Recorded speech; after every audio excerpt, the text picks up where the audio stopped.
Friends, તો આજે આપણે ગુજરાતી વાનગી શીખવાના છે જે ના કે લોકપ્રિય અને ફેમસ છે પણ બહુ હેલ્ધી વાનગી પણ છે.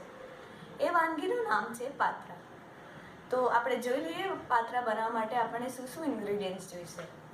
તો પાત્રા બનાવવા માટે આપણે જોઈશે પાત્રાના પાન, જે અળસીના પાન કહેવાય, એને ઇંગ્લિશમાં કહેવાય કોલોકેશિયા લીવ્સ. એનું મિશ્રણ બનાવવા માટે આપણને જોઈશે ચણાનો લોટ, હળદર, લાલ મરચું, સ્વાદ અનુસાર મીઠું, હિંગ, અને આ છે આમલીનું પાણી ટેમરિન્ડ વોટર, અને આ છે ગોળનું પાણી જેગરી વોટર. અગર આપણે જેગરી વોટર ના હોય તો આપણે ખમણેલો ગોળ પણ ચાલી શકે. વઘાર માટે આપણને જોઈશે તેલ, તલ, રાઈ, હિંગ, અને ગાર્નિશિંગ માટે આપણને કોરિએન્ડર, અને સાથે સર્વિંગ માટે કોઈ પણ જાતની ચટણી ચાલી જાય. હવે આપણે પાત્રાનું મિશ્રણ કેવી રીતના બનાવવાના છે એ આપણે શીખશું. તો હવે પાત્રાના ઉપર જે મિશ્રણ બનાવવાના છે એને માટે આપણને જોઈશે 2.5 કપ ચણાનો લોટ લીધેલો છે. એમાં આપણે નાખશું હળદર, લાલ મરચું, સ્વાદ અનુસાર મીઠું, ચપટી હિંગ, ટેમરિન્ડ વોટર એ આપણે નાખશું હવે આ મિશ્રણમાં. છે ગોળનું પાણી. અગર આપણી પાસે જે આપણે ગોળનું પાણી રેડી ના હોય તો આપણે ખમણેલો ગોળ પણ નાખી શકીએ. હવે આ મિશ્રણમાં આપણે એને સ્મૂથ કરવાનું છે એકદમ, અને આપણે મિક્સ કરીશું. અગર ધારો કે આપણે ખમણેલો ગોળ લીધેલો હોય તો આપણને એમાં 2-3 મિનિટ વધારે ફેણવું પડશે તાકી આ સ્મૂથ થઈ જાય. જેવું આપણને દેખાય છે કે આ મિશ્રણમાં હવે આપણે થોડું વધારે પાણી નાખશું તો એ સ્મૂથ થશે. તો આપણને આ દેખાય છે આ મિશ્રણ એકદમ સ્મૂથ થઈ ગયું છે. આ જુઓ તમે, જ્યાં સુધી આ ઘટ હોય એટલું ઘટ રાખવાનું છે તાકી આપણને ચોપડતા ફાવે. હવે આપણે આ મિશ્રણ તૈયાર થઈ ગયું છે અને બાજુમાં મૂકી દઈએ. પાત્રાના પાનને સાફ કરવાની વિધિ છે કે આપણે પહેલાં પાણીથી એને સાફ કરીને રેડી રાખીએ. અને જેમ કે આપણને દેખાય છે આ પાત્રાના પાનમાં દાંડી હોય, એ દાંડીને આપણે કાપી લેવું બહુ જરૂરી છે, તેથી આપણા પાત્રા કડવા. તો આ પાત્રાને પાનની દાંડી કાપવાની તરીકે આ છે. તમે એક છરી લો અને એને જ્યાં સુધી આપણને આ પાત્રાની પાનની દાંડી જાડી દેખાય છે ત્યાં સુધી એને આમ કાઢી લેવું. એ દાંડી કાઢીને પછી આપણે આ પાત્રાના પાનને ભીના કપડાથી લૂછી લઈશું. બંને સાઈડ લૂછી લેવું. પણ પાત્રાના પાન લીધા હોય એ બધાને આવી રીતના દાંડી કાપીને સાફ કરીને તૈયાર કરી દેવાના છે. આપણા હવે બધા પાન રેડી છે.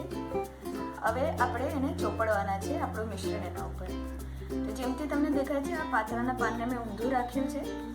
એના પર હવે આજે આપણું ઘટ મિશ્રણ જે છે એને હાથેથી આપણે ચોપડીશું.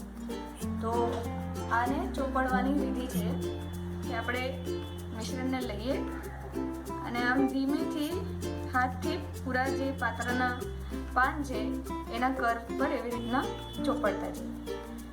આમાં એક જરૂર મુજબ ધ્યાન રાખવા જેવી વસ્તુ એ છે કે આપણે પાત્રાના પાનને કિનારીને પણ ચોપડવું બહુ ઇમ્પોર્ટન્ટ છે.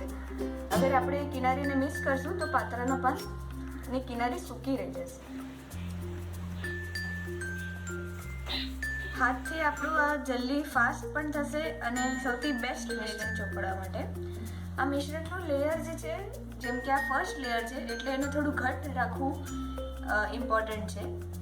એટલે આપણે એને થોડું વધારે ડબલ લેયર કરશું. હવે આપણે આ પહેલું પાન રેડી છે જેના પર મિશ્રણ લગાડી. હવે આપણે બીજો પાન લઈશું. બીજા પાનને લેતા આપણે એ ધ્યાન રાખવાનું છે કે પાત્રાના પાનની ફર્સ્ટ પોઇન્ટેડ એન્ડ બીજા પોઇન્ટેડ એન્ડથી ઓપોઝિટ ડાયરેક્શનમાં હોવી જોઈએ.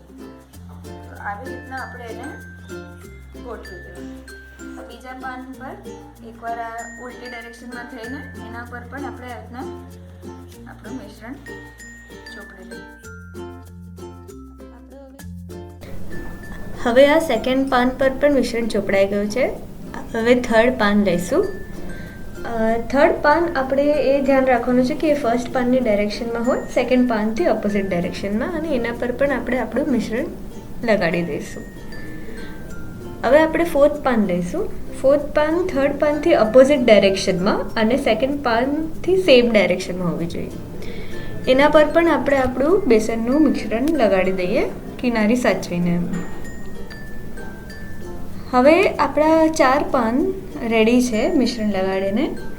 હવે આપણે એનો રોલ બનાવશું. તો 4 પાત્રાના પાનથી આપણે એક રોલ બનાવીએ. તો હવે આપણે રોલ કેવી રીતના બનાવવાનો છે એ શીખીએ. એને પહેલાં 2 સાઈડથી આપણે આવી રીતના ફોલ્ડ કરી દઈશું અને પછી આપણે નીચેથી સાચવીને ટાઈટ ફોલ્ડ કરશું, જેનાથી એ ખુલી ના જાય. રોલ કરતાં વખતે આપણે મિશ્રણ પણ વચ્ચે લગાડી શકીએ, જેથી એ ટાઈટ એકદમ ઘટ બંધ રહે.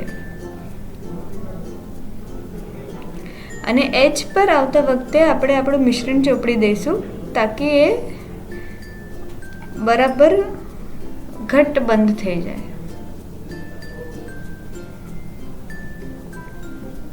હવે આપણો આ રોલ રેડી છે. હવે આપણે એને બાફવા માટે 20 થી 25 મિનિટ માટે સ્ટીમરમાં મૂકશું. આ બફાઈ જશે 20 થી 25 મિનિટમાં, ત્યારે આપણે એને બહાર કાઢશું. સ્ટીમરનો ગેસ બંધ કરશું. ઢાંકણું ખોલીને આપણે પાત્રાને એક પછી એક બહાર કાઢશું અને એને ઠંડા થવા દઈશું.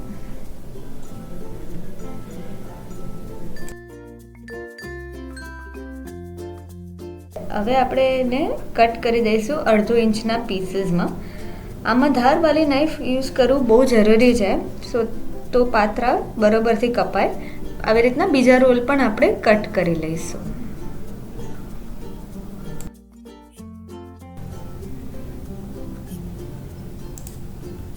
આપણા પાત્રા કટ કરીને રેડી છે. હવે આપણે એનો વઘાર કરશું.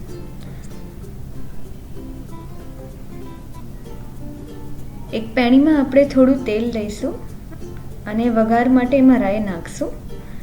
રાઈ તડતડ બોલે ત્યારે એમાં આપણે થોડા તલ નાખશું અને હિંગ પણ નાખશું અને આપણે એને હલાવીને મિક્સ કરી દઈશું. હવે આપણે એમાં પાત્રા એડ કરશું.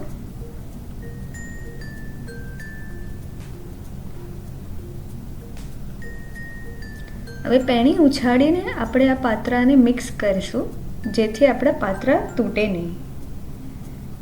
અને આપણે એને 1 મિનિટ માટે ગેસ પર રહેવા દઈશું.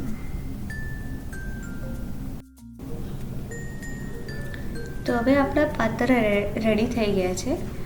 આપણે એને કોથમીરથી સજાવટ કરશું. તો આ એક નેચરોપેથીની કેલ્શિયમયુક્ત વાનગીનો આપણે ગરમ લાભ લઈશું અને મજા માણશું. તો ફ્રેન્ડ્સ, ભૂલશો નહીં like, comment, subscribe and share કરવાનું. તો ત્યાં સુધી આવજો.